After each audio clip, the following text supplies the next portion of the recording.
Everybody understands why there can't be a military intervention because of the escalation that would inevitably follow from that.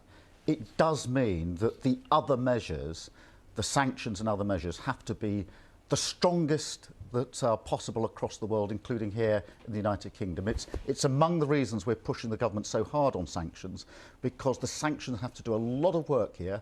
They have to not just isolate Russia, they have to make it impossible for Russia to function.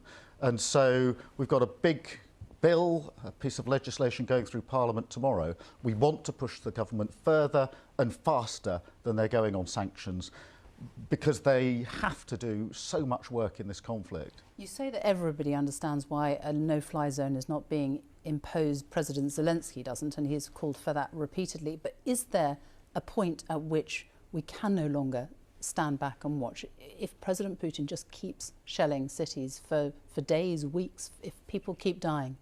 Well, NATO has been very clear as an alliance on this, that getting drawn into a war between NATO and Russia, the escalation, would benefit nobody. It would be a very, very risky situation that nobody wants to see. And that's why what you've seen in the last 10 days is this incredible unity. Putin wants to see division. He wants to see Ukraine's allies divided. He wants to see NATO divided. He wants to see a division between the political parties here in the United Kingdom.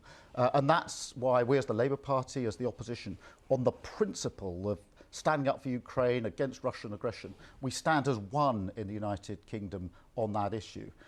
Our aim is to push the government further on sanctions. We've got the opportunity tomorrow, and if sanctions are going to work, it's very important that we know who owns what property here in the United Kingdom. And we've been saying to the government for some time, you therefore need a register. The government now accepts that. The government initially said, well, we'll give people 18 months to register. That's far, far too long, because people will simply sell their homes and their assets if they think they're going to be seized.